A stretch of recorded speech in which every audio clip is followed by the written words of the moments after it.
Hey, yo, it's me, Pops Fan Marmalade, and you're watching the Comics-Related Madness Network. Huh? So come get some. CromCon. CromCon.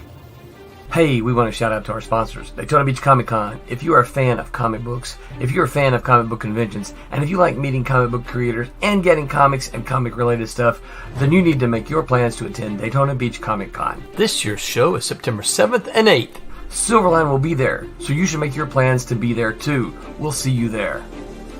If you like comics and find yourself in the Orlando, Florida area, doesn't everyone come to Orlando at some point in time to see the House of Mouse?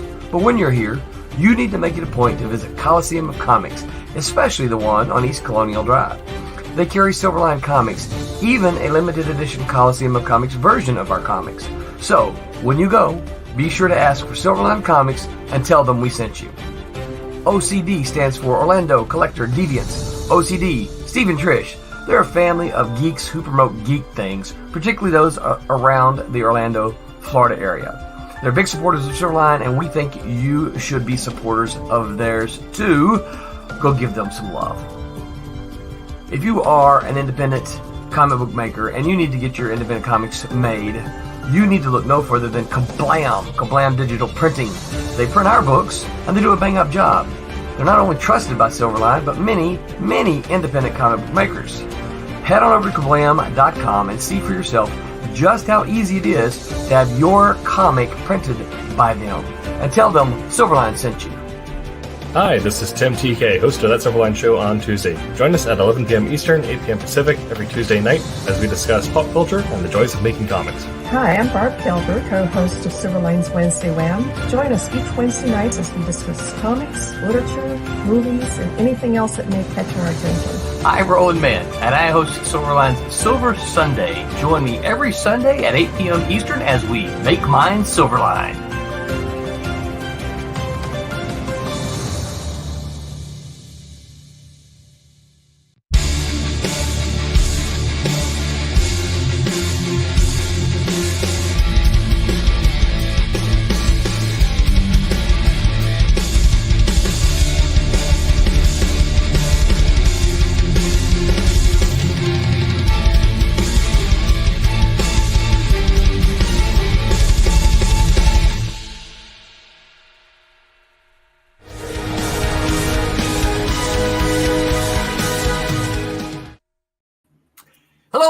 And welcome to Silverline Silver Sunday. This Sunday, July the 7th of 2024. I am your host. I am Roland Man. I'm excited for tonight's stream because we get to talk to another former Malibu employee in Scott Reed. Before we get there, though, I am joined by, of course, happy 7th of July, Mr. Tom Mason. Hi, everybody. Happy long holiday weekend. Who, of course, was also in the offices with Mr. Scott Reed. Yeah, but I barely remember him. Because he was so quiet. He was quiet back then. He was the quiet one. He was. He was. And, of course, we're joined, per usual, Mr. Thomas Flormonti, the absolute You okay, Tom? Do we need to call somebody? No, I'm good. Hello. Who keeps disappearing into his virtual background there. Yeah, my green screen fell, and so it all went nutty. I'll fix it. Just keep on going. Nothing to see here. Move along. And, of course, our special guest. We don't need to see your butt, Tommy. Our special guest for tonight is Mr. Scott Reed. What is up, Scott? Hey, guys. There we go. Are you afraid yet, Scott? Remember I told you we'd have a lot of fun. No, I'm excited to do this. I think This is really cool. That's a cool drawing board you have back there. What is on the drawing board? So that drawing board is that's one of these 2,000-pound, stainless steel made in the 1950s Mad Men era drafting boards, right? And I've always wanted one. In it and everything that would move and stuff. Yeah, it's got the big T-square, all this obsolete stuff that we don't really need anymore. But I've wanted one for years, and I finally I I found one. Actually, my wife found it on, maybe it was Facebook or somewhere, and it was just, had to get it. But it's like a tank. It's completely indestructible. And I've gone through so many over the years that, that they break down. Tommy probably knows, that challenge of finding a really sturdy drafting board. He just uses an iPad now. I know. Now I do. No, but yeah, at some point I had 2 or 3 of them, and then when we moved into this house, she was like, "You're not bringing another. You can just put a little lap board on your lap, and that's what you get to use from now on." Yeah. My desk is that way. I've had this desk for. Yeah, that desk is pretty heavy. It is. I call it my earthquake desk because, right. And Tom, of course, will remember this because everything in the desk survived unscathed. Oh yeah. And of course, the rest of my apartment was in pretty bad shape, but everything in the desk completely untouched. The desk was like, did something happen here? There's a lot. I remember that. The Northridge earthquake. Yep. I assume that's what you're talking about. Yes, it is. And yes, I remember I don't know if it was the next day or whenever we went back to the offices. Maybe it was the next day. I don't recall, but I remember going the first day Tom made back. y'all go back the next day. Y'all had to go back to work. Yeah. Earthquake. Get back to work. Yeah. I remember going back in after, and I think this was in the old office. Yeah. I think this happened before the move. Westlake Village, yeah. And I walked in, and there were all these filing cabinets and these metal shelves, and the colorists were working, and I walked in, and I just was like, I took some of them, and I shook them. And man, I got the nastiest looks from them. That's not funny. I thought it was hilarious, and they did not think it was funny at all. Comedy is rarely appreciated in its own time. Yeah. Well, see, what you don't know is Tom was in there doing that for like an hour before you, so they were already, got right. I kept screaming fire. Yeah. Yeah, that's very much a Tom thing to do. There's a lot to be said though for that sort of industrial 40s and 50s office equipment. Oh man, yeah. Is that because earthquakes destroy your IKEA furniture? Yes, they do. They snap it like a toothpick. Right. It might as well be made out of bread. But bread. There was a point when Malibu was moving its offices, and I used to use an old-fashioned wooden cheapo drawing board for paste up and stuff back in the in the grandfather days. Yeah. And we found this huge industrial drafting board on like a huge metal desk, they'd been bolted together. We didn't want to pay $500 for it, but it cost. It would take 4 men to carry it. Good grief! Yeah. Wow. It's funny, Tom. Talking about thinking about your drafting boards. I remember at the Westlake offices, and this is not a Scott thing, but at the Westlake offices, you actually had a drawing table next to your desk, but when we moved to the new offices, I don't recall a drafting table being there. Did you have one? No, I threw it away. Okay, all right. He's like, I'm not going to use it. So what if? Well, because the thing is, I had moved. Hey, let's talk about me instead of Scott Reed. Hi, Scott. We'll get to you in a second, I guess. I'm just gonna mute myself. Yeah. Maybe start drawing something. I had switched jobs, and I'd gone to. I was now like, instead of being any sort of editorial production person, I was now a marketing guy. Right. And so there was no need. There was no need for it. Yeah, because you had there were a lot of hats worn by you. Oh yeah, in the earlier days. Yeah, I'm the guy who filled all the holes. I was the plug-in guy. So Scott, you hired folks like Scott and them to do all of that stuff. So you needed. Well, that's right. I was always Tom, trying to get. Think about it. Tom hired all of us at one point in time. That's true. That's right. And Tom also, I don't know if he hired Roberta or not. No, I think Danko hired Roberta. I don't know who hired me. I honestly don't recall. I know who hired you. Chris You Old just did. showed up. Chris Is that Old. what happened? Yeah, Chris Old hired you. Yeah. Yeah, Chris Because if Holm did. you were an art person, you. So you did not. Right. Yeah. Hi, can you hear me? We can hear you, Roberta, but we All cannot right. see you. We What's see up your with little my throwing star camera? thing. Yeah, what's up with No. that? What's up with that?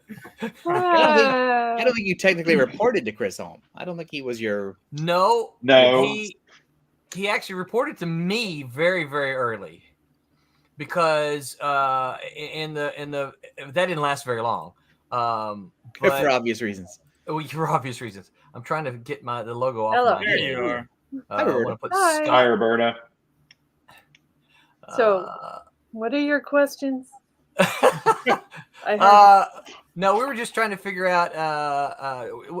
Before you joined, we said that Tom hired all of us here, but then when you started joining, I'm like, he probably didn't hire you. No. No, And I didn't Dan hire did. Scott. Dan Danko hired you. Yeah. So what I remember about and we're skipping way ahead in the process. What I remember about Scott being hired was Chris walked up to me one day and he said, "Hey, we're hiring an inker. I need you to find work for him." Great. I said, "What?" We always did things backwards. Yeah, he said, "Yeah, we're bringing a guy on staff, and I need you to find some work for him." I said, "Okay." I said, "How long do I have?" Because he starts next week. Next week, get some pencils in. The thing is, though, when you find a person you want to hire, you Yes. don't generally wait around. Yes. And then that's when Roland called me and said, "Hey, Thomas, you know that book you're supposed to be inking next week?" You're not inking it now. They're not gonna. You want to be on staff? All right, so let's back up just a little bit, Scott. So before you made the trek out to Malibu, tell us about give us a little bit about your origin story. When did you? What's the first comics you remember reading? Where did you grow up? How did you get into the whole comic thing? Well, I grew up in southeastern Ohio, and it's weird because I don't remember, like a lot of people, they know the first comic they read or saw or what. I don't remember like the first one, but I remember having the little Marvel digests from the 70s, and I was probably maybe 6 or 7 or something. And I don't think I read them, but I remember being really impacted by the art and looking at those a lot. So it was really a lot of the 60s stuff even though I'm not of that generation, that was kind of my gateway into comics, was those reprints and then the Treasury edition stuff I thought was really cool. So that's, I think, my earliest memories are of like Jack Kirby and Steve Ditko, and that was kind of where I got the bug. So what's the first comic or what's the comic that you said, okay, this is what I want to do, right? So you're reading comics, you're like, okay, this is what I want to do. This is the thing. Yeah, that I can get really specific. Okay. Because, I think I was reading Savage Sword of Conan, and I was 10 or 11, too young to be reading that stuff, And when my parents found out about it, they threw them all away. But oh no! Because they were. So how are you getting them then? I just bought them right off the shelf. Convenience store, convenience stores. Yeah, because they don't care. And they want to see your driver's license. Right. You go, there it is, your fake license. Did you buy a pack of smokes to go with that? Some smokes, and you throw a couple of. You buy a pack of smokes, pack of beer up there, right? And just walk up. Yeah, like Hustler. Copy of Hustler. Get a bottle of hardcore. Stop it.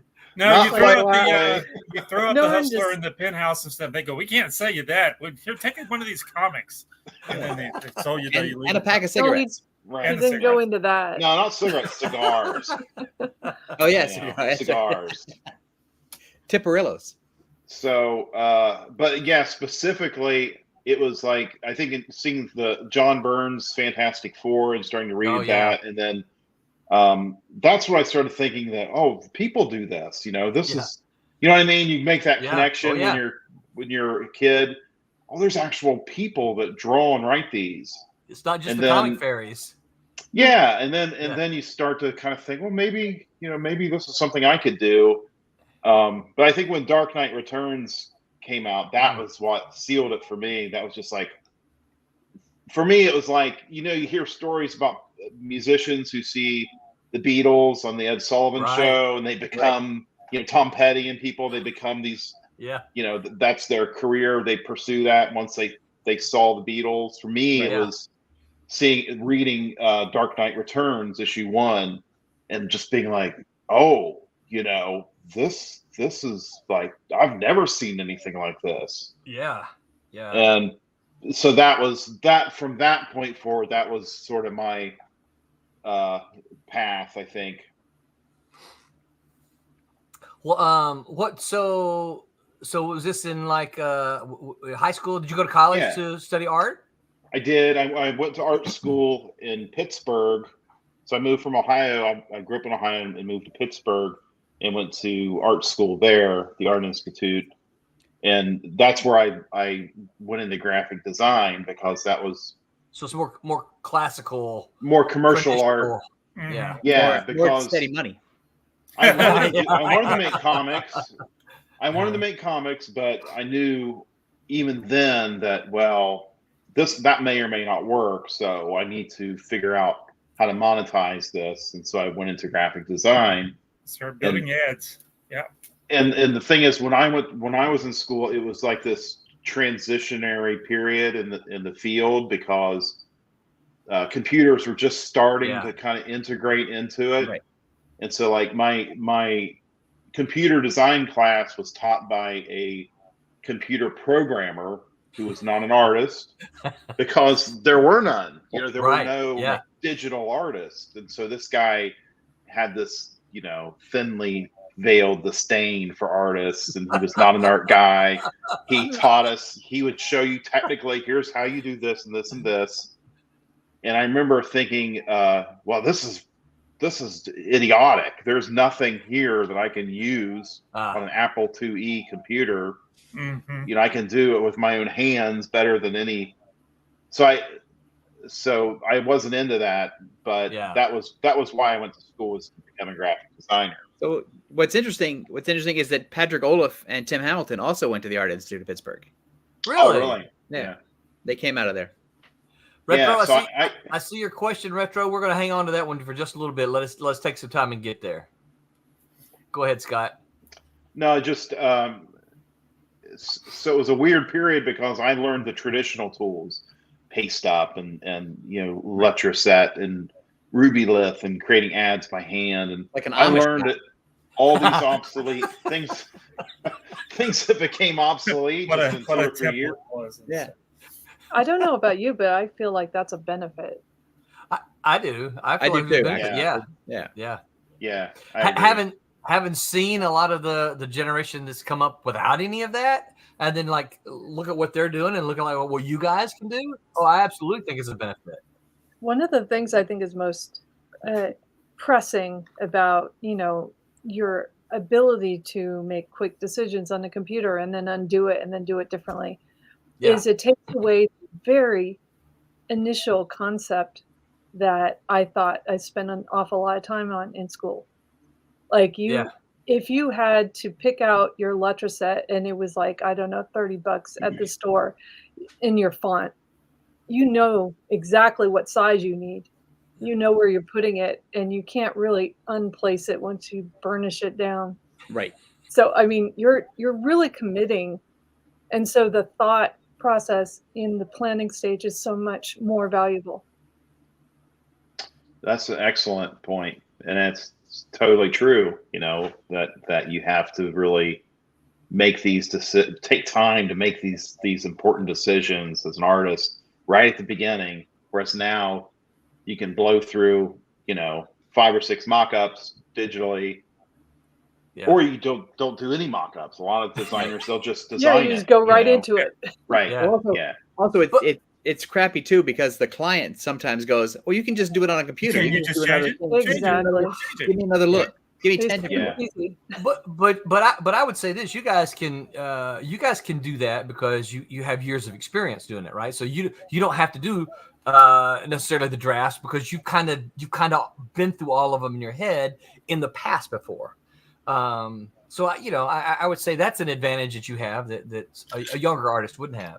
And for those of you who are like me, I have no idea what an electro set is. Most of the stuff you guys talk about, I'm with you, right? I know what most of the stuff is. Yeah. You know what a French curve is, Roland? I know what a French curve is. Okay, just checking.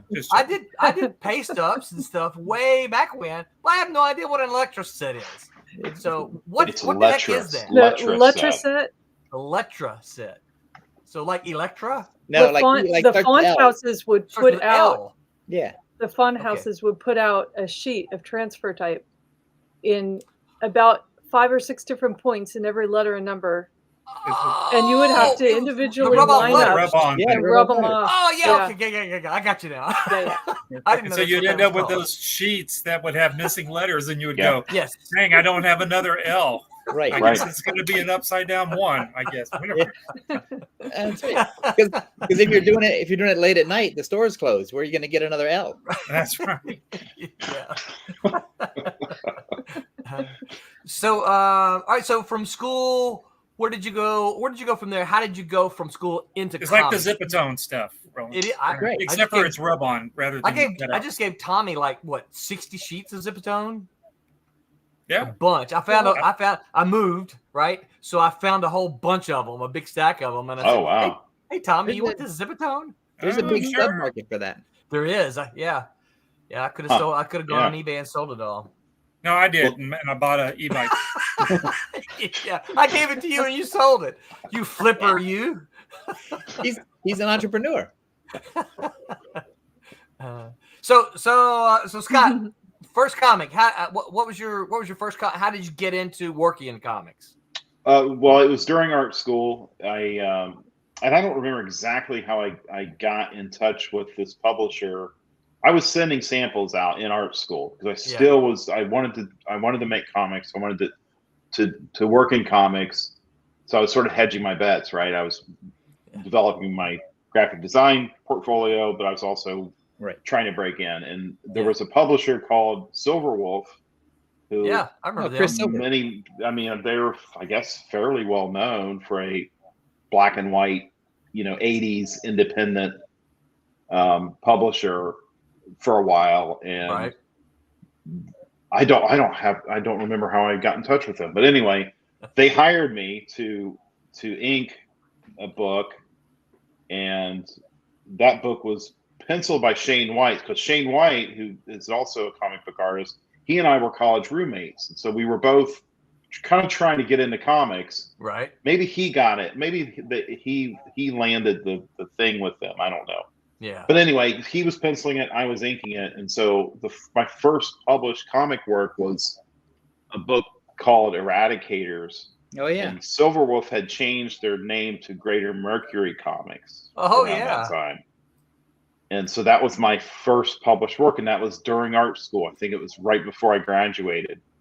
I think Ron Lim also worked on the Eradicators. Ron Lim was there, and Brandon McKinney, I think, also worked with them. And Tim Vigil, because Grips Tim Vigil, of course, yeah. So that was I made like $300 or something, but it was a big deal to see your work published in a comic. I was like 20 years old or something, and so that was my first published comic, was with Greater Mercury Comics. So I just pulled it up here on. And how many copies do you have in your garage? I have 2 copies of it. I was going to say but he didn't publish it himself, so right. No. Yeah. I see it here. Still have 2 copies. I see. It's terrible. It's terrible. On my comic. Do you think that getting into print at the age of 20 and having a thing made was beneficial, right? I mean, even if you dismiss it now as terrible, you're still in print, and somebody still gave you money. Yeah. That was I got the bug, and thought, okay, I can do this. It is a bug, isn't it? Yeah, kind of like a virus. Yeah, but often unpleasant. I always think that the idea of wanting to be in comics is really sort of abstract until you see something in print. Yeah. And it's the print for me anyway, and for some people I've talked to, seeing it in print is the thing that really triggers it. Either that makes you go forward, or that's like, oh, I'm out, I'm done. Right. You've satisfied, you've scratched that itch, and then you go on to become a whatever. There's nothing like holding it, right? Oh yeah. You're like, right. I made this. I made this. Yeah. The new comic smell. Yeah. Well, there was a short amount of time. There was this short amount of time at Malibu where they put all of our names in the comic. Yeah. Before you guys got teams. The groups. Yeah. Before the groups happened, and I think that's what really cemented it. On my end was like I walked into the comic store and I could find it. Yeah. Yeah. I in a way I was sort of sad that we went to the team name because I always thought that people like to see their name in print. Yeah. And there were too many of us though. And putting that, there's like, however many of you worked on an individual book, it could be like 5, 6, 7. Yeah, I was going to say 5 or 6 on a team, I think. Yeah. So it would, somewhere I still have my diamond and capital catalogs with the first couple of things that I did where my name was in there. I'm like, that's me. Wow. That's hard. That's hardcore. I don't even have that. No, I don't have that either. That's pretty cool. Got a couple hellos here. John Martin. John Martin says, "Hey guys, what is up, John? Long time no hear." Yeah. Hey. What's up, Viking? The Viking, that's right. Geek Man of the Masters of Thunder Nerd says, "Hey everyone, what is up, Geek Man? We're not worthy. Thank you for stopping by." So, all right. So, Scott, where did you go from there? From the Eradicators, what happened? Nothing. Oh, that's a sad story. Don't worry. That was it. Well, that's our show for the night, everyone. Thanks for coming, Scott. We appreciate you coming on. Next week, our guest will be. Yeah. No, it was a big nothing. It was I did 2 issues, and then I was writing for them. So because I wanted to be a writer. I wanted from the beginning. Had no clue that. Yeah, from the very beginning, Really? my goal in comics was, well, I thought it would be easiest to break in as an inker, and then once I break in as an inker, then I'll start penciling. Then I can break in as a writer, because my goal was ultimately to do it all. I wanted to be, I wanted to just have full control over it, and so I was writing at Greater Mercury. I wrote 1 issue, and then I was writing a script for another one, and that's when they folded. That's when they went out of business. So I went back to graphic design and was working just grunt jobs. I was just trying to fill up my resume because I was fresh out of art school. I had nothing really of substance on my resume. So I was doing every little thing that looked remotely art related just to have it on the resume. Yeah, you had my problem at the beginning. We were so young when we got in, early 20s, doing some good work like we both were doing when we were, because we're about the same age. Yeah. But then everybody was, when you'd go to shows, they'd go, "How old are you?" And we go, 23, and you're doing your what? And then they would just ignore you for a while. Yeah. Yeah. They were like, at some point we were too old to do comics, and at one point we were too young to do comics. Right. Yeah. And I did the conventions showing my work to portfolios. Like in 1990, I was working on my inking portfolio and just constantly sending to Marvel and DC. I had developed a little bit of a rapport with Dick Giordano there, who was giving me pointers and writing back. And then I met him at, I think it was Charlotte Con one year, and he offered me a job as his assistant. Wow. To come to New York and work in his office as an assistant. And I was like, "Well, oh yeah, that sounds great." And he says, "Come back, we'll talk. We'll talk more."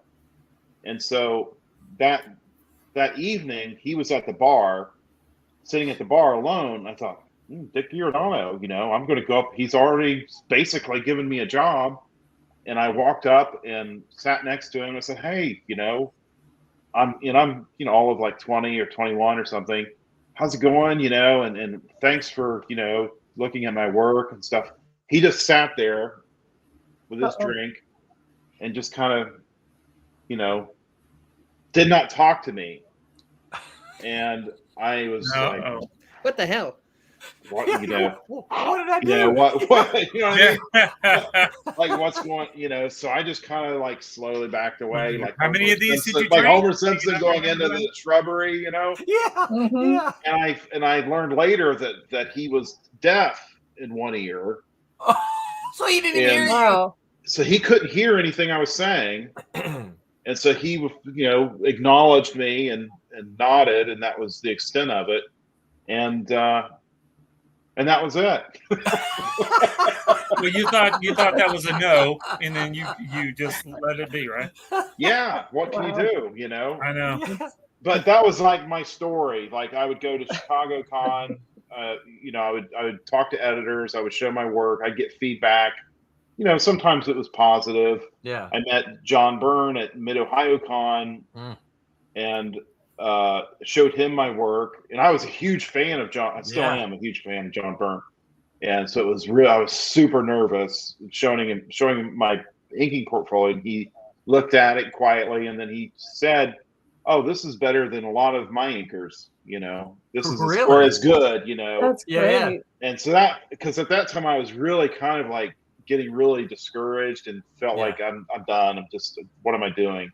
But his encouragement kind of gave me a boost and kept me moving forward. And then in Chicago in '93 is when I saw the Malibu Comics table, and I walked up, and this is another just ridiculous story where I showed my work to, I think it might have been Hank, Yeah. I think maybe, or Dan Danko, and Probably Dan. they looked at it, and it was like, yeah, this is pretty good, but nothing, right? And I didn't think much of it because that's what I was getting. I would get, oh, this is really good, and are you doing this, and this, and why haven't you heard from him? And so I just did my rounds, other publishers, all day, and I come back to the Malibu table. I'd forgotten that I had already spoken to somebody at Malibu. Oh no. Because Malibu was not a big, Right. well-recognized name. I had talked to dozens of people, and so I walked back, and Jerry Bingham was there. I think you were there, Roland. Mhm. I think. Were you ever at Chicago? Yeah, Maybe but I not. don't remember going with Malibu. Maybe I not. went pre. I may have. I'm not saying yes or no because I don't remember. I think it was Jerry. I remember going pre Malibu, but I don't remember going to Chicago with Malibu. I think it was Jerry, but he looked at it, and he basically hired me. That's what I recall. Or maybe it was Chris Alm. It might have been Chris Alm. But I think Jerry would have told Chris to hire you. That's probably yes. Because Jerry, and they were like, yeah, they were like, can you move to California? And I'm like, yeah, I can. And so that's how I was hired. And so I was just walking on air the rest of the convention with the thought that, well, is this real? Is this going to be another Dick Giordano thing? You know what I mean? Like, you're like, if I see him at the bar, I'm not going to talk to him. Right. Don't engage. Don't make eye contact with these people later. And I went back home and, told my parents, hey, this is what's going on. Because I was back living with my parents because I couldn't find a job. Yeah. Right. And so I was living there, and then they called. Somebody called from Malibu, and then it's like, oh, now it's real. This is not bullshit, right? This is real. Yeah. And so somebody that's how sent over a contract, and you went, yeah, this is actually going to happen. Yeah. And so that was hugely exciting to go out there and to do this with Malibu. It was great. That's my story. That's a good story. Well, that's my origin story. All right, well, I love it. So we're going to go ahead and get to Retro's question now. He said, what are the books you enjoyed working on the most, and what was the least enjoyed? Oh, God. Let's focus on the ones you enjoyed the most. The most. I really liked Prototype. Yeah. I liked inking Roger Robinson. Yeah. He had a really clean line and really dynamic compositions, and that was fun to ink him. Yeah, I think you and Roger were a good team. Yeah, we gelled pretty good. Yeah. And he was a kid too. Yeah, we were he all was a young guy. kids. You know, most of us were, early 20s, and I liked inking Dean Zachary too. He had kind of a really fluid line, kind of like a tighter Gene Colan line. You know what I mean? Like yeah. So he was fun to ink, and then who was penciling Star Trek DS9? Rob Davis, or Rob Davis. He was or Leonard Kirk. Leonard Kirk. Yeah. I love Leonard Kirk's work, but I didn't like inking it because everything was so precise and everything was there already. Right. The way he pencils, you could literally scan it, darken it, and it's ready. He's very tight. Yeah. Tommy has done some of that for me sometimes. I'll say, hey, Tommy, I'm thinking about something, ink this. And he'll just say, hey, what do you think about that? I'm like, wow, that looks really good. He goes, it ain't ink, dude. I just turned up the darks. Gotcha. Yeah, that's exactly what he says. Right. Yeah. Talk myself out of busy. it. I'm going back to bed. Leave me alone. Yeah. Yeah. So those were probably the ones I remember liking to work on. I mean, what stuff I didn't like? I mean, honestly, there wasn't much. I everything that landed on my desk, I was usually pretty eager to dig in and do it. And I always felt like I was up for a challenge to, can I do this style? Can I work in this style? And I think maybe the only bad experience was one of the Mortal Kombat books that I inked. The penciler, Patrick Rollo. Yeah, and I don't know. I mean, like, nothing against him or his work. He's just very, very loose. Well, yeah, but it was so loose. What was difficult was his pencils that he used were so hard that they were. I know what you're saying. He used those grease pencils, didn't he? They were like engraved into the Bristol board. Oh man! You could pour ink on it and just do this with your paper and then get it to work out. Yeah, like an Etch-a-Sketch. You can ink it with mercury. Yeah. But honestly, I don't remember like ever being completely just throw my hands up. I can't do this. And you know what? I so before we started, so I was wrong then on your timeline when I had said I thought that might have been your supervisor at the very beginning. That wouldn't have been the case because that was I did that in the very beginning of the art department, and that would have been before you got out there, because I remember I used to have to. What's the word? Traffic. Basically, I was trafficking the artwork in and out of there. But then that shifted somehow and went to somebody else. I don't remember. I think it went to Chadwick, didn't it? Because technically he was the art director, and somebody said, "Hey, the art director should be in charge of the art people." Yeah. I think that sounds right. Yeah. What's some of the sounds right. The stuff that you got that like that was inked by other people, maybe me, but then all of a sudden, like Roland and them said, "Look, can you fix this?" And so, what are some of those things that they asked you to do? What Tommy's really asking? No, I don't care. What Tommy's really asking is, were you ever asked to fix my stuff? You deeply care. As I can tell, you deeply care. I don't remember anything. I mean, I do remember re-inking faces once in a while, or Well, and a lot of times, what you guys were doing, you were fixing things that were wrong. It's like, oh, this costume is drawn wrong here, and it got inked wrong. We need you to fix it before it goes to the coloring. The mask the mask goes up, and it's supposed to go down, right? Fix this before we color it. Yeah, but I don't remember doing a lot of that. It kind of felt like I was just given assignments. I was just given books to ink. Yeah. For the most part, maybe Larry did more of that than I did. I don't know, but I don't remember doing a lot of art corrections per se over anybody. Yeah. It wasn't I know you guys did some, but I don't know how. Yeah. the most of them would have been on the license books because those people are very demanding. Well, yeah, And the DS9 stuff. I remember having to fix costumes, like insignias were too low. I would redraw it and re-ink it, or some Star Trek stuff. Yeah, like technical stuff that I would have to look at because they sent us a big Bible of all of their, photo references and things. And that's what's really great about having an art department on staff. If you have a big office for that kind of stuff, it's like because you don't want to have to send everything back to everybody. No, right. But that's where digital's changed a lot of these things today. Right. It's like you send me something that's wrong, I can go, oh, hey, wait, no, this is not right. Dropbox, Here's fix the it. fix. Yeah, right. Or I could just clip the insignia and move it up. Yeah, right. That's true. Yeah. Grab it, move it up. Don't tell anybody, Tom. Look, if I know that, then everybody knows that. I'm the last to know anything technical.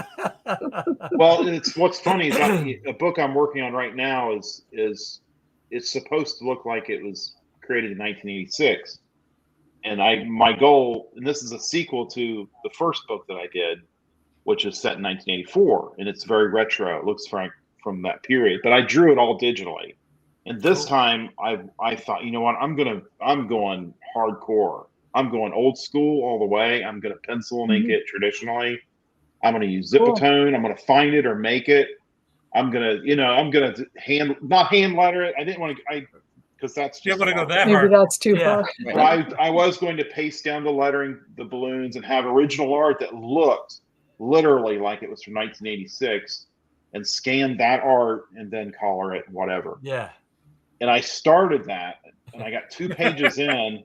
And it's like, this is taking forever. No way, I can't.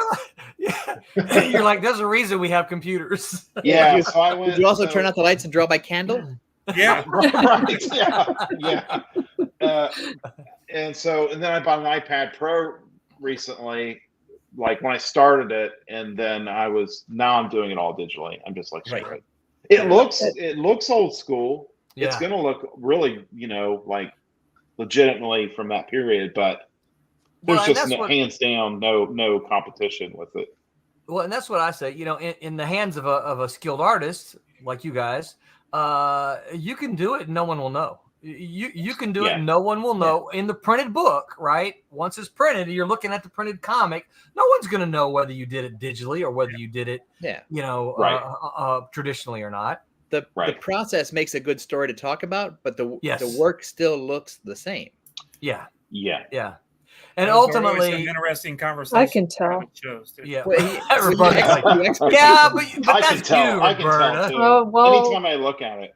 maybe because I'm blowing it up. That's probably why. I'm speaking more of the audience, not so much right. Once it's printed, the actual people. you can't see it. Yeah. Once it's printed, I think the majority of people who look at the printed work couldn't tell you whether it was done traditionally or digitally.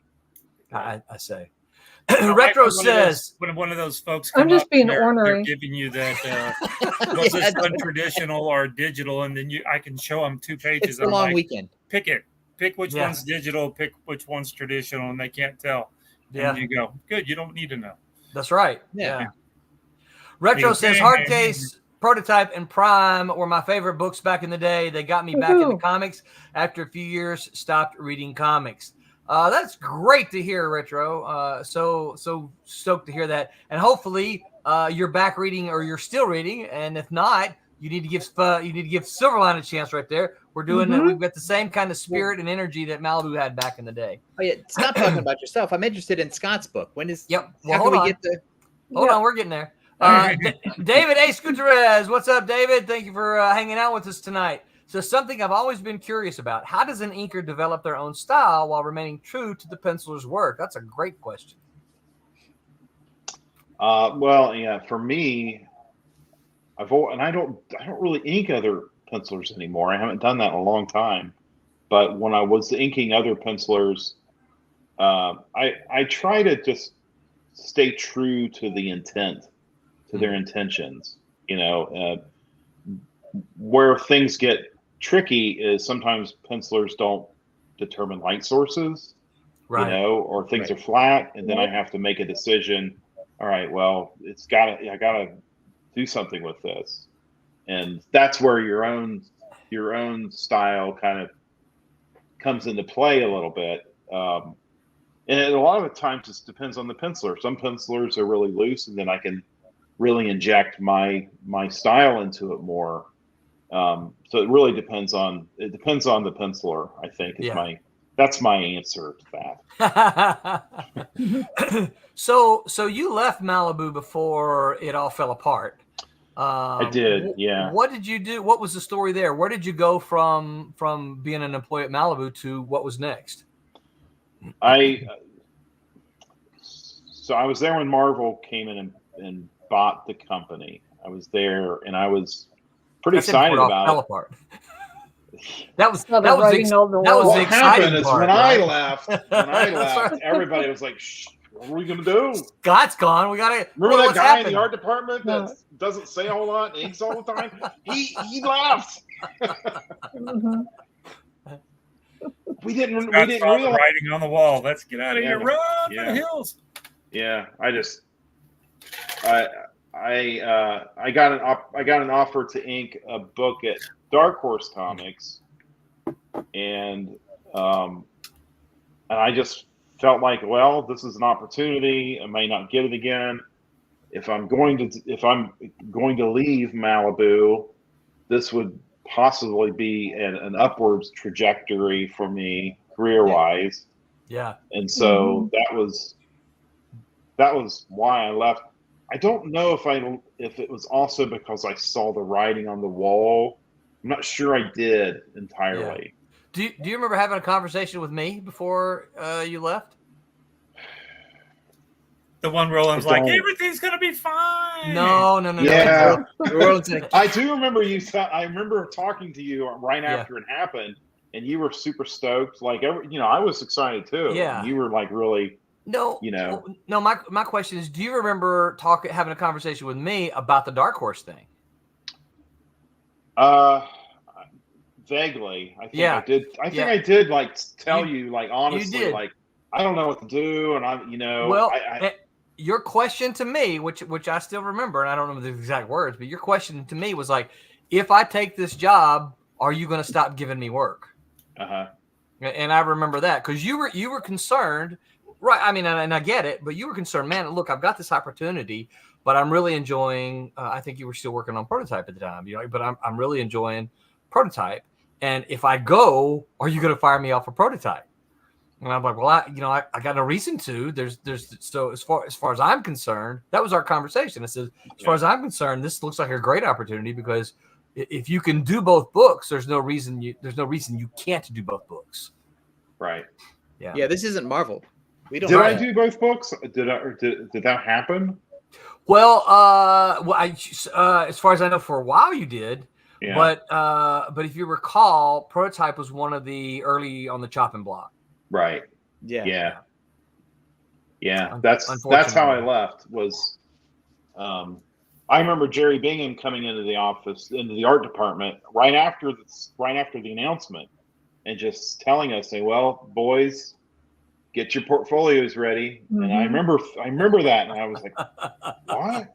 Yeah. This is great news. Why would you say that? And then I think at some point it did become apparent that was a possibility, and he helped me develop my portfolio.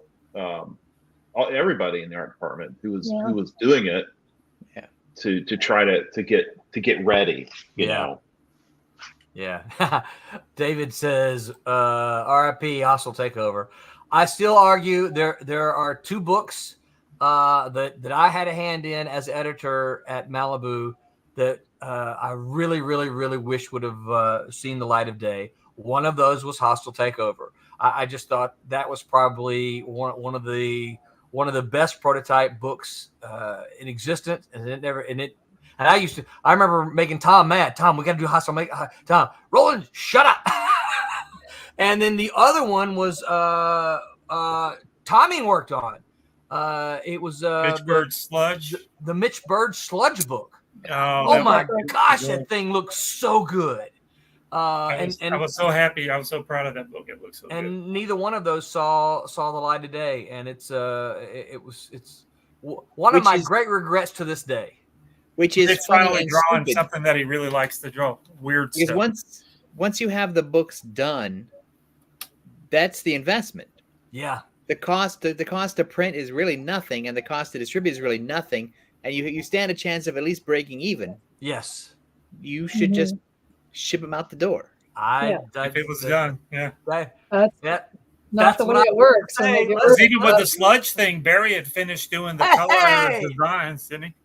Check this out. Roger Robinson says, There we "Oh, go. the good old days." Hello. What is Hey, up, Roger. Roger? Hey, Roger. Yeah. It is He heard us great to talking about us. He's got a Yeah. he has an alert set on his man. Ears are burning. Roger, turn on the YouTube right now. Roger, we'll have to get you on and have you talk about the old Malibu days sometime. Mhm. So Scott, what are you doing? Kind of fast forward a little bit. Dark Horse. I heard you say you've drawn something now. What are you doing now? What are you working on now? I'm working on a sequel to Saga of the Doomed Universe, which was published with CEX Publishing last year, and that was a 3-issue, 54-page each. So it was a big, pretty Wow, big that's project. That's big work. And did well. And so I'm working on the sequel to that. Nice. And that's probably going to see the light of day in 2026. Yay! Yeah. Yay! So you're writing, penciling, inking, you're doing all of it, right? Yeah. So it's Great. it's a lot of work. Big project. And as always, I'm a graphic designer full time. I'm a freelancer, so I have contractual, other obligations. So this is always the comic stuff is always like in addition to that. And I think that's true for most comic book artists today. There's like the 1%ers out there who they do this full time, but certainly all of us it is. Yeah. So that's what I'm working on right now. You can find previews of the first series over at my website, which is beyondforwardcomics.com. And that's really just kind of a showcase of everything I've done, to date. So here's my question then. You started out as someone who you had this path where you're going to be an inker, then you're going to be a penciler, then you're going to be a writer, then you decided you wanted the whole control of your stuff. And now you have the whole control of your stuff. How does that feel? It feels great, Tom. It does. It's well, it feels good, but it's also like, well, I can't blame anybody but myself. Right. There's no escape. If things go wrong or if I screw up, that's all on you. It's all on me. Yeah, but that's true of almost every sort of entrepreneurial small business person. Yeah. So this is so I just moved a lot of my stuff over to Patreon. I used to just post my art, and then I decided, you know what, I really want to centralize all of my work, and so a lot of my stuff is on Patreon now, and I will post little snippets of things I'm working on, but that's my intent. Yeah. You look sharp like there, that. man. You cleaned up nice. You look like you're about to John Wick somebody. That was a crazy thing that happened. That was just completely out of the blue. When I was at Marvel, when I was writing there, I had the intent of, I am not giving Marvel anything good. Right? I'm not going to create any new characters for them. Right. Which encapsulates, I think, and maybe Tom and I can talk about this sometime, the problems that Marvel and DC both have today. Yeah. Yes. Mhm. So That's absolutely true. when I was writing there, that was seriously, I'm not giving them any good ideas. It's definitely no good characters, but this one character I sort of had to create as a story device that I had no intention of. The character didn't really have much depth, really, but she had to exist to move the story forward. And so the people at Marvel Studios, when they were developing the next Ant-Man movie, they were, of course, pillaging all of the old comics and the Micronauts comics that I was writing, Microverse. They couldn't call it Micronauts, but they found that character and decided to use her. So it's like the one character I create for Marvel that was a total throwaway character. They happened to just take that character and use it. That's funny. So it was cool, and it's like I went into that contract eyes wide open, knowing that I would not own anything that I wrote for them. So it was really cool that they invited me out and they paid for my trip out there and stuff. But it's completely by surprise. So you had to dress up. Well, you're there. If you're gonna get wined and dined, you got to at least. And they're gonna take your picture. Yeah, and so it was. It was cool. It was a really wild experience. Yeah. So Scott, David asked, where is your 1984 book available for purchase? I think he's meaning the Saga of a Doomed Universe, the one that takes place in '84. It was in comic shops. Okay. Nationally last year. Where can they get it now? Yeah. Now you can buy it from cexcomics.com. You can also get it digitally through Amazon. There we go. So there's a couple of options there. Can you get it through print through Amazon or no? Well, not sure. You can get it in print through CEX. Okay. Now. Okay. So do you miss your full time in comics? I used to. It sounds like you're pretty happy the way things have balanced out. Yeah, I used to, like in right after I left Malibu and when I was freelancing, I really missed the full time, that kind of environment, working on staff and things.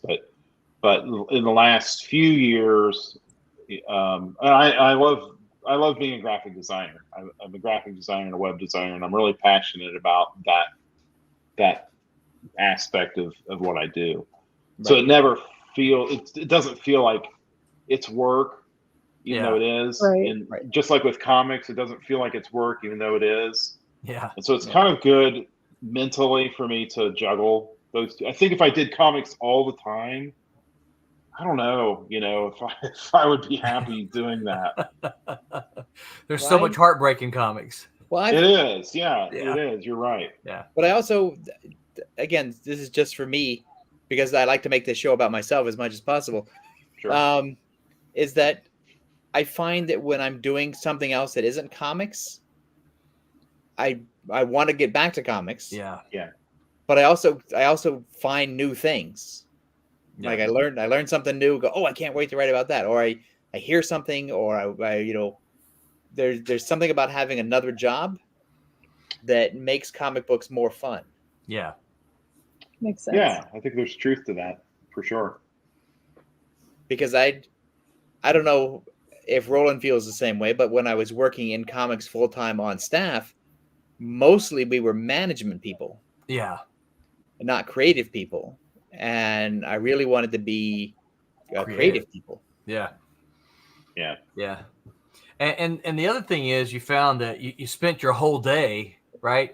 your 9 to 5 day working on comics, and it was generally other people's comics. And when you went home, it's like, I really want, not that the desire wasn't there. It's like, I really want to write my own thing, but I've been working on comics all day long. I don't want to do a comic now. Yeah. And I used to do commissions, just like an insane person. I did commissions, like in the 2000s. I did a ton of just private commissions and little, little comic things for people for money, and it paid the bills. And I was doing a lot.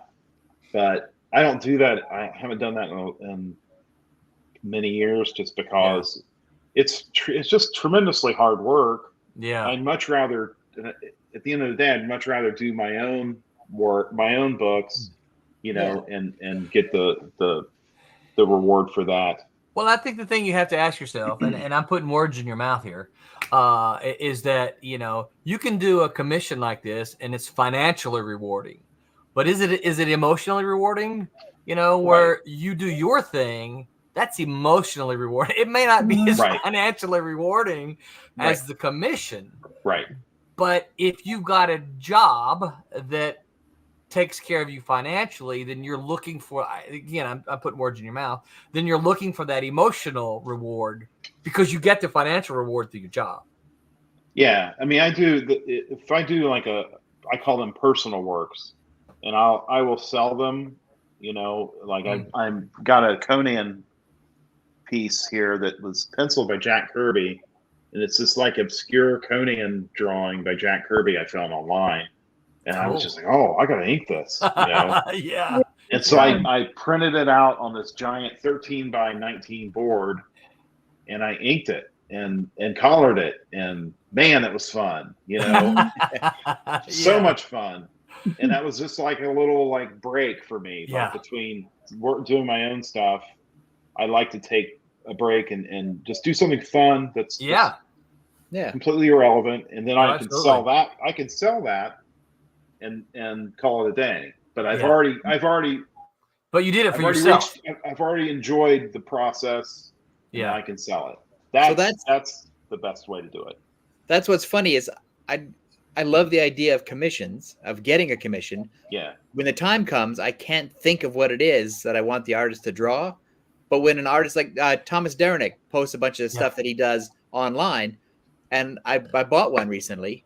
It was a Joker and Harley Quinn. I wouldn't have suggested that to him, but I could tell he threw himself into it and he loved it. Right. And then I said, well, that's what I want. I want to buy the thing that he's done that he loved. Yeah. I'll steal that from him for money, and I'll put that on my wall. But I wouldn't assign it to him as my dream project. Right. Because you wouldn't have thought of it. I wouldn't have thought of it. And but he did it as here's the thing I'm going to do, and I really liked it. So here, take my money. By the way, Scott, David says sold. He bought the first Saga of a Doomed Universe. There we go. As soon as we get offline here, I'm going to get one too. Yeah. Roberto says hello, Malibu Legends. Roberto, it is great to see you, sir. And just as a reminder, Roberto, we took care of you for the last campaign. So I will, when I get them, I will hold on to your book for you, and then when I see you next, I will have it for you. So. Roberto, tell your son to smile more in his pictures, man. Dude, he's too cool. He's too cool. No, he's not cool. He frowns. That's not being cool. Every time he takes a picture, he's like this. He's young. Yeah, but you don't have to frown. He frowns. I have two sons that are 15. They do the same. Are they twins? I meant to ask you. I thought so. And I can't. Do they fight crime? I can't get them to smile when I take their pictures. Oh, they just have this stone face. I call them stone face. Yeah. So I think it's just. Yeah, where you're gonna have to start telling dad jokes. One of his books for him, and every time he takes a picture, he's like, "It's like, smile, dude! I'm gonna smack you in the head. I'm not taking another picture with you unless you smile." Roberto says he hates pictures. I make him. Well, then quit getting in them. It's his son. He's taking pictures of his son. Quit taking pictures of him. Yeah. So tell him I said that. He'll think it's fun. The funny thing is, Tommy and I both saw Scott here a few weeks ago. Yeah. Down at a show in where were we? Was it Tampa? It was in Tampa. It was in Tampa, yeah. And Scott had his boys with him, and man, it was cool. I gotta say this, Scott. It was cool to see your boys all into the show, man. They were just Dad, and I didn't hear everything. I was because I was like. You have Giordano here. I was trying not to eavesdrop, but it sounded like you'd given them a budget, right? Yes. Like you. Here's how much money you have to spend, and one of them had found something that was over budget, right? And he was like, "Dad, but it's so and so," And he's Yeah. like, yeah, but you got this. He goes, yeah, but Dad, it's this much money. Yeah, but You it's a better great, borrow some money and from he your was brother. like, it's a great deal. And Scott was just like, yeah, but here's your budget. Too Dude. Those are hard I'm choices. They buy it for me, but you're not Mr. Reality Check. Yeah, it was cool to see because they were all in. They were all in at the show, and Oh, that's awesome. yeah, it was very, very Hey, cool. usually you don't see kids into what their parents are into, so it's when you do see it, especially when it's comics. It's Well, they're not into comics so much because they've grown up around it. So it's everywhere, and so it's not as magical, I think, for them because it's everywhere. But they're into Star Wars, and they're into So they're into the nerdy geeky aspect. The pop culture stuff for sure. Yeah. Roberto said it was a pleasure meeting you, Scott, at that show. He was there. Roberto was there, and I made a point to because he's a big Malibu fan. Oh, and so I made it a point to point him to introduce the two. Oh, cool. So, yeah. Thank you.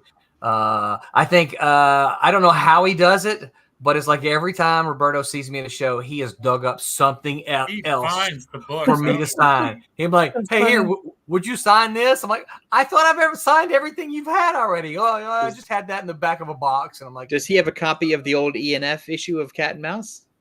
I don't know if he does or not. I don't recall the old color version. Oh. Yeah, I don't know. I've signed a bunch of stuff for him, so I don't know what he's got. Right.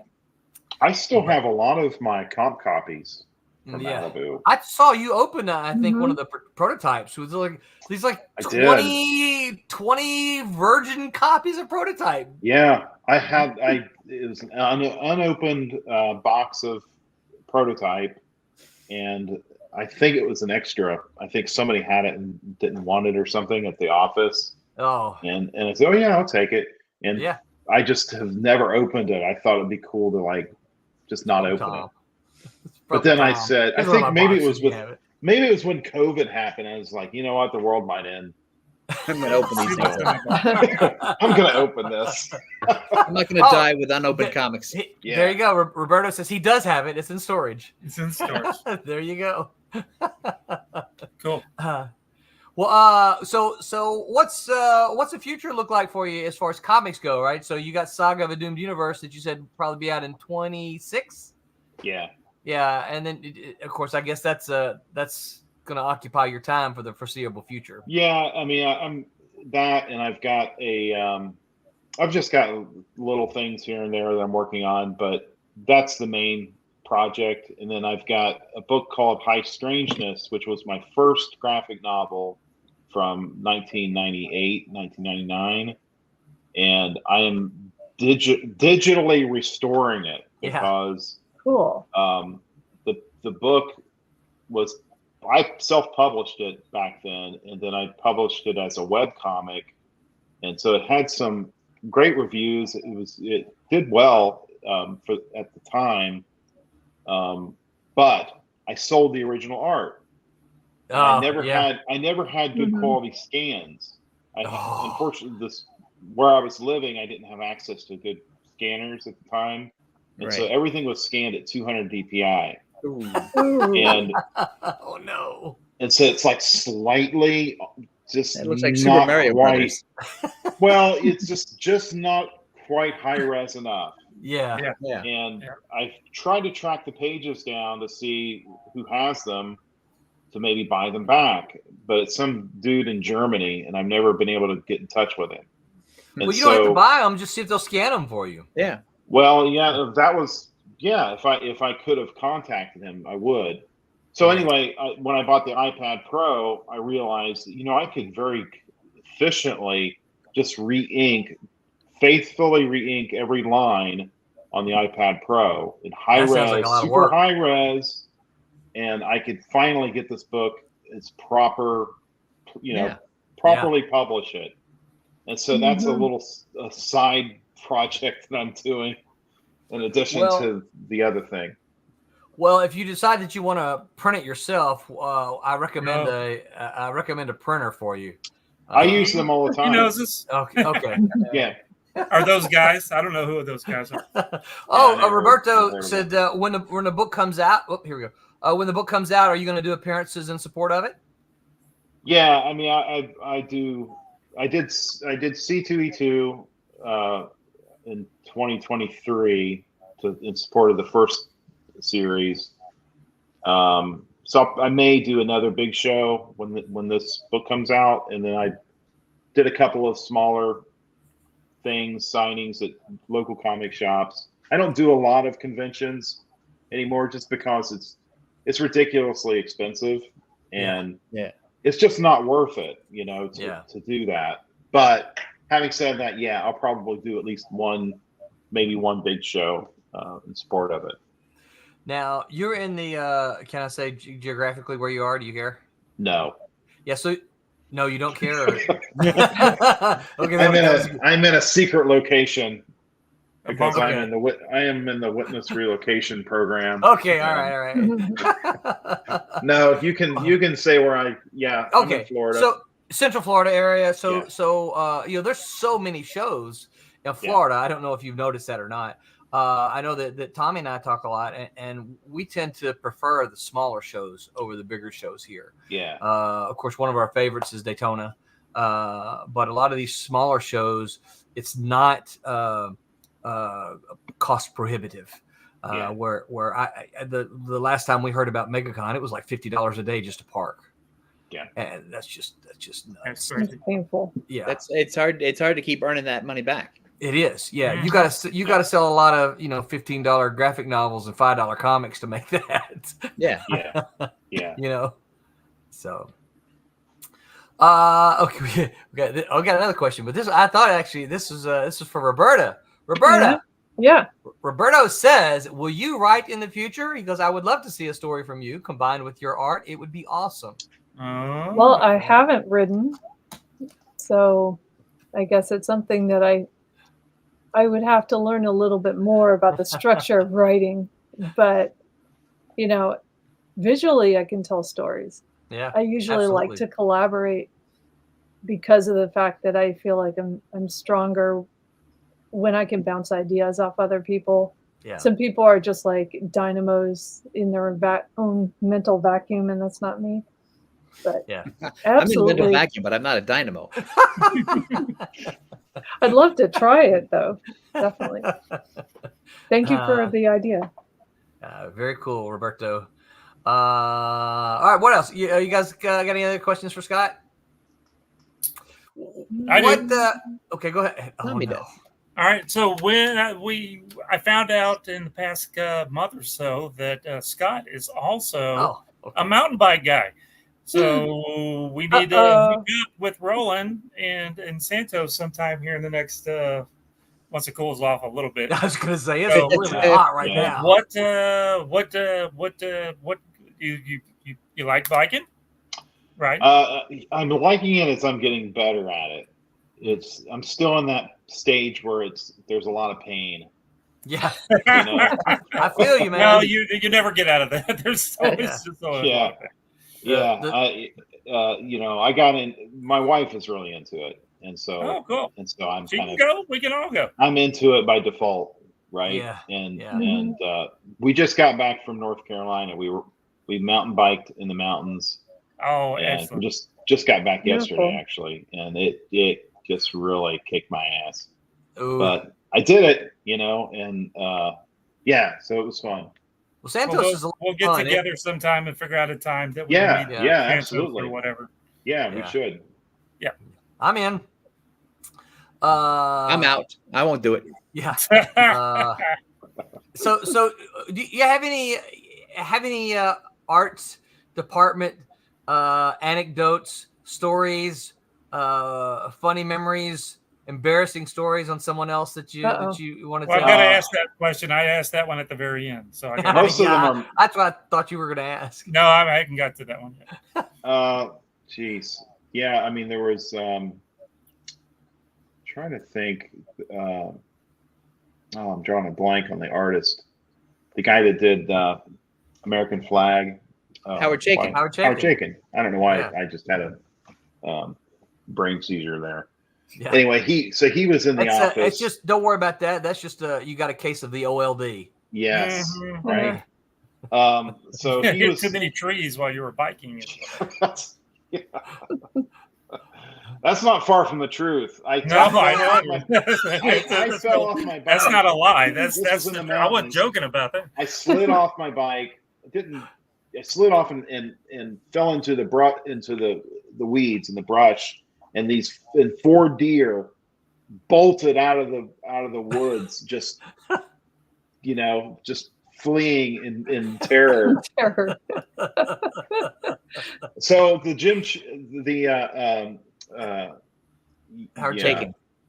Howard Chaykin story. He was in the office, and he comes into the art department and looks around, and he goes, "Does anybody know where the restroom is?" This was in the new building, right? Yeah. And I turned and looked at him and said, "Oh, we usually just go in the corner over there." And he goes, "Nice." Amused. And everybody in the art department's like, "Dude, I can't believe you said that to him." I can't believe you said that. Did you know who it Howard was? Chaykin. I don't think I did. I don't think I That's even better. did. He That's didn't just think it was funny. He didn't think it was funny. That stands out. I mean, there's lots of stuff. There was that art department we were all kind of a gang. It was the whole place was like a high school, and you had cliques. Mm-hmm. Everybody had their little clique. We had our little clique, and everybody got along for the most part. But I remember Larry and Jason almost coming to blows. Really? Oh, no. Yeah. I don't know, Roland, if you remember or heard about what happened. I don't. You have to remind me. I've But slept a those time or two- two since then. HR department. We kind of was gave involved. Jason. We kind of were a little tough on You're Jason. a little hard on him. Yeah, And, He caught a lot of grief. He did, and but we were all kids basically, Yes. and anyway, him and Larry, they were like oil and water. They did not get along that well sometimes.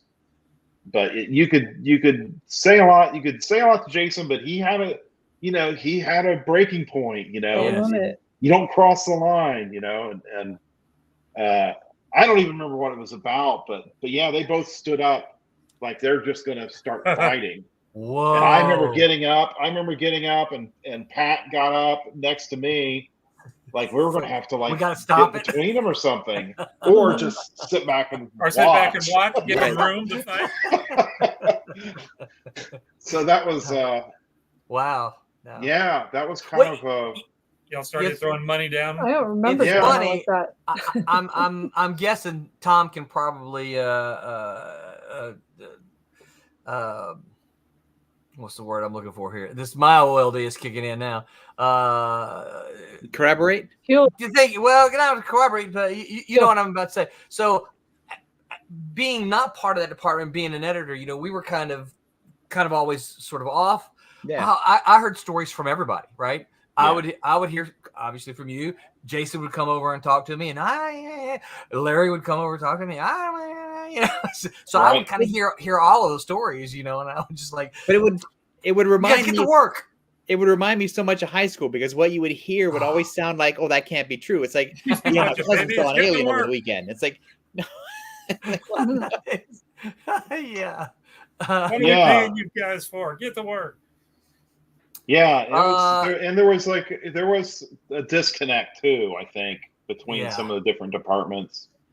And I remember at one point there was some kind of trouble between the editorial and the art department in that I don't remember what it was about exactly, but I remember talking to each of the editors individually about it, going to each of them and just saying, "Hey, let's have a real conversation about what you think is being said about editorial and whatever." Yeah. And I remember going to every one of those things where you told them each something different, so you would see who would rat out who, So that kind of thing. Oh, cool. I don't remember what that. This is I like don't remember Game what of that was Thrones about stuff. either, but if I recall, Scott, didn't that like lead to a meeting in the conference room? The editors and the editors in the art department were all in there to have a meeting to kind of hash it out. I seem to recall something like that. Maybe. Yeah, I don't remember. I sort of know what some of this is, but I have to say it off the air.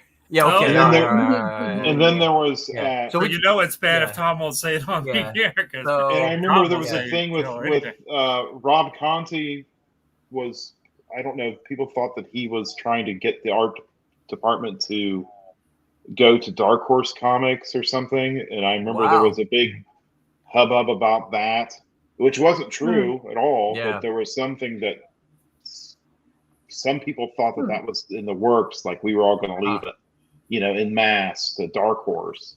Wow. And it just wasn't true. There was just Yeah. nothing about it that was true.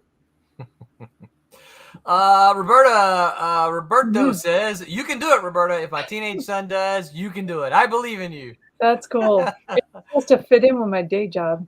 Yeah. But And then yes, he says, thank you. Tommy, I love your background. Is that Zombo? Yep. Mm-hmm. And then another question. cool. Oh, here we go. It's a new name. I don't recognize it. Timescales. Greetings from San Francisco. What is up, Timescales? Thank you for stopping by and saying hello. Mhm. Retro, all very funny. Roberto, Tom has a question for you. He says, "How did you feel when Dinosaurs for Hire were on the cover of the comic price guide a few years ago?" Oh, I bet I even know how that happened. Well, it's funny because it's like being in the Hollywood Walk of Fame. Once you realize the Hollywood Walk of Fame is something that your fan club pays for, it's not like an award. It's sort of like it's and so You mean the Oscars, that kind of thing? yeah, it's just not. So the thing is, I don't want to downplay it. It's great to have something that you create be on the cover of the price guide. I think that's awesome. But the editor of the price guide is like one of my best friends. Yeah. It's like who I've known for like 40 years. And when I go to San Diego, I'm going to have lunch with him again. Yeah. Because we always do. And so he was the editor. He asked. And I think Billy Tucci wanted to draw it. And so I think it was Billy who said he wanted to draw it. And it was Jeff who said, "Oh, I'll put it on the cover." And so, Why not? why not? You just I've learned over the years that when someone wants to do that, it's easy to just say yes. Same guy arranged that. This is the Overstreet ad. Yeah. let's see. Yeah. Same guy. Yeah. So Jeff Vaughn's just like a really good dude. Yeah. They see he's a very cool dude. So I don't know if that answers your question, but there you go. Yeah. So all right. So my clock tells me we've been. I got to ask my last question then. Okay. All right, Scott, here you go. Since you were I always ask anybody that comes on the show that's been in the office, the Malibu office, you have to tell an embarrassing story, not about Roberta because she's so pretty, but you can tell something really embarrassing about Roland and Tom. Go for it. Don't be Roland mean. and Tom. Yeah, Not together. Not Roberta. No, Well, Nice of you. then you don't know the story. Oh, well, unless you got a good one, then you can tell. I don't, I don't have any embarrassing stories to tell, but I remember in the art department, and this isn't even embarrassing, it's just kind of funny. Oh no, I know where this is going. There was a window that was it was like a big window in that art department, and there was a hallway. And so it was like a fishbowl. We call it a fishbowl. Y'all were in the fishbowl. And we could see people walking past, and they would always look in like we're in the zoo. Yeah. And Roland walks by one day, and I just kind of see him walk by, and he does the staircase thing. Going down. And I just thought that was the funniest thing. That is funny. I've never seen Roland do the staircase thing. Roland's kind of tall, so he didn't do it all the way down. He got like a little bit, got then he down a just bunch kind of of sides. switched off the thing. So that always struck me. Thought that was hilarious. It's really funny. I can tell you an embarrassing thing about me. Yeah, go. We want to hear my that. first day at Malibu.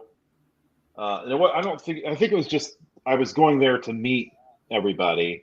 I wore a suit. Oh, Did you think that everybody was going to be? I had a dressed up? full bless. business suit on. You were You lucky had that no didn't become idea. part of your And this nickname. is Tom still wearing the same outfit that he wore then. Wow. It's like I haven't.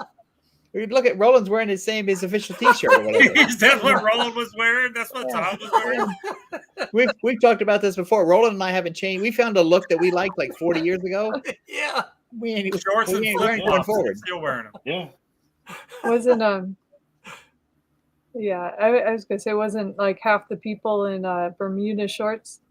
Yes. Oh, it was Yeah. very casual, and Yeah. and I remember, I don't remember they the guy's laugh at you? name that That's came to weird. pick me up. And he's like, "What are you wearing a suit for?" I'm like, Probably "Oh, Gerald you know." Klein. I don't know, but Well, I don't know. I don't know My if he parents picked told you me to up. wear a suit. Right. That's what I was told. You can I never had From no the idea. Midwest, never be this is too what well you do. No, that's right. Yeah.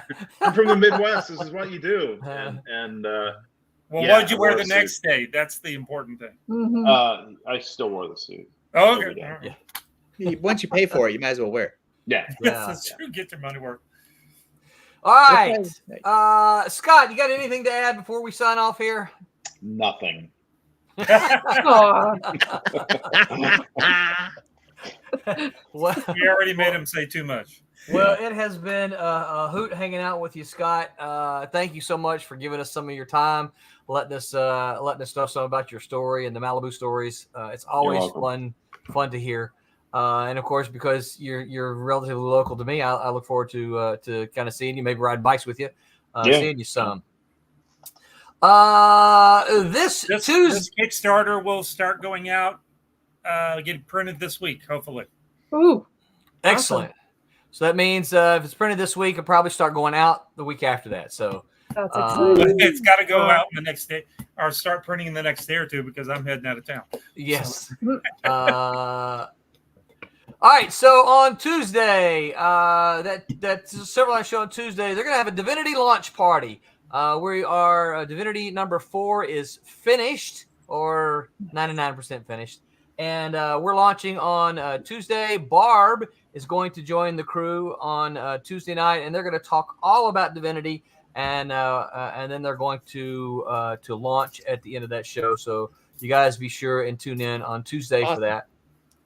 On Wednesday, they're going to have a Malibu Connections. They're going to have special guest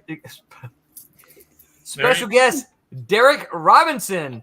Robertson, wow. longtime comic artist and co-creator of The Boys Cool. comic. He is the co-executive producer of the Amazon Prime TV series as well, as well as Transmetropolitan. So that's Wednesday at 8 p.m. Eastern time. So be sure to tune in Wednesday. Next week, we're going to be back. Now, I can't remember. Tommy, you won't be here, right? Or Iffy? Tom, you will still be here? Or For sure, the week, I'll the do next that. Sunday after that, I won't because I'll be on the road. that's But the maybe 21st. we'll see how the internet holds out at Renee's parents' house. Gotcha. Well, next week, we're going to be talking about what makes a good con. Summer puts us in the thick of con season. From a creator's point of view, what makes a good comic convention? We'll be talking about that next week. Retro says, thank you, Scott and Silverline crew for the chat. Retro, thank you for hanging out with us. Don't forget to like and subscribe. That's right. Thank you, Tom. Don't forget to like and subscribe, everybody. Any of the buttons that you're supposed to push, be sure to push those. Scott, hang out with us and chat a few minutes when we're done. But until then, remember to, where's my camera here? Make mine, Silverline. Good night, everybody. Where's my end Whoa, show? spilling out all over. You got to turn the thing off. I can't keep doing this forever. Hey, I'm G-Rod. Make mine Silverline. You heard me.